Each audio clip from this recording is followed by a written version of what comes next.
The brave Bible brothers. The 10th chapter of the Gospel of Mark. He arose from there and came into the borders of Judea and beyond the Jordan. Multitudes came together to him again. As he usually did, he was teaching them. Pharisees came to him, testing him, and asked him, "Is it lawful for a man to divorce his wife?" He said, "What did Moses command you?" They said, "Moses allowed a certificate of divorce to be written, and to divorce her." But Jesus said to them, "For your hardness of heart, he wrote you this commandment. But from the beginning of this creation, from the beginning of the creation, God made them male and female. For this cause, a man will leave his father and mother, and will join to his wife, and the two will become one flesh, so that they are no longer two, but one flesh.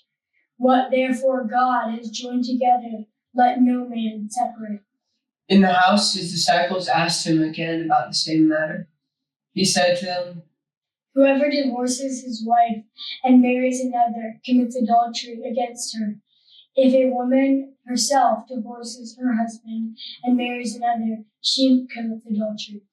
They were bringing to him little children, that he should touch them. But the disciples rebuked those who were bringing them. But when Jesus saw it, he was moved with indignation and said to them, "Allow the little children to come to me. Don't forbid them, for God's kingdom belongs to such as these. Most certainly I tell you, whoever will not receive God's kingdom like a little child, he will in no way enter into it." He took them in his arms and blessed them, laying his hands on them. As he was going out into the way, one ran to him, knelt before him, and asked him, "Good teacher, what shall I do that I may inherit eternal life?" Jesus said to him, "Why do you call me good? No one is good except one, God. You know the commandments. Do not murder. Do not commit adultery. Do not steal. Do not give false testimony. Do not defraud. Honor your father and mother." He said to him, "Teacher, I have observed all these things from my youth." Jesus, looking at him, loved him and said to him, "One thing you lack. Go, sell whatever you have and give to the poor, and you will have treasure in heaven. And come, follow me." Taking up the cross. But his face fell at that saying, and he went away sorrowful, for he was one who had great possessions. Jesus looked around and said to his disciples, "How difficult it is for those who have riches to enter into God's kingdom." The disciples were amazed at his words, but Jesus answered again, "Children, how hard is it for those who trust in riches to enter into God's kingdom? It is easier for a camel to go through a needle's eye than for a rich man to enter into God's kingdom." They were exceedingly astonished, saying to him, "Then who can be saved?" Jesus, looking at them, said, "With men it is impossible, but not with God, for all things are possible with God." Peter began to tell him, "Behold, we have left all and have followed you."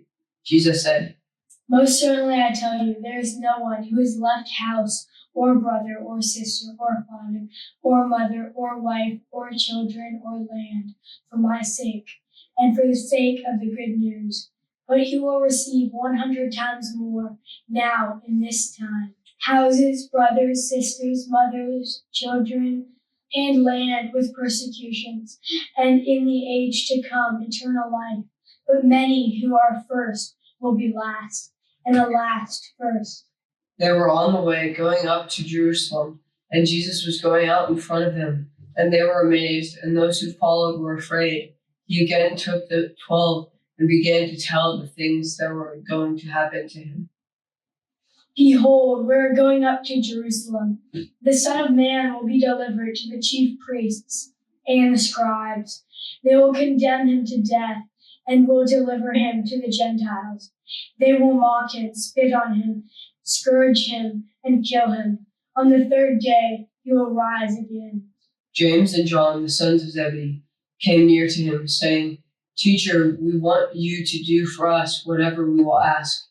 He said to them, What do you want me to do for you?" They said to him, "Grant to us that we may sit, one at your right hand and one at your left hand in your glory." But Jesus said to them, "You don't know what you are asking.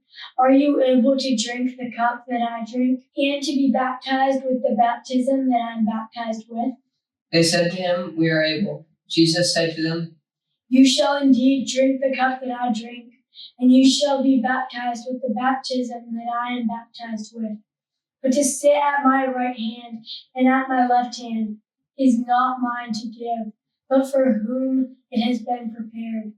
When the 10 heard it, they began to be indignant towards James and John. Jesus summoned them and said to them, "You know that they who are recognized as rulers over the nations lord it over them, and their great ones exercise authority over them. But it shall not be so among you. But whoever wants to become great among you shall be your servant.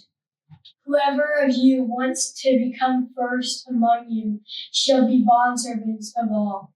For the Son of Man also came not to be served, but to serve, and to give his life as a ransom for many." They came to Jericho. As he went out from Jericho with his disciples and a great multitude, the son of Timaeus, Bartimaeus, a blind beggar, was sitting by the road. When he heard that it was Jesus the Nazarene, he began to cry out and say, "Jesus, you son of David, have mercy on me." Many rebuked him that he should be quiet, but he cried out much more, "You son of David, have mercy on me." Jesus stood still and said, "Call him." They called the blind man, saying to him, "Cheer up, get up, he is calling you." He, casting away his cloak, sprang up and came to Jesus. Jesus asked him, "What do you want me to do for you?" The blind man said to him, "Rabboni, that I may see again." Jesus said to him, "Go your way, your faith has made you well." Immediately he received his sight and followed Jesus on the way. Thank you for joining us on the Brave Bible Brothers.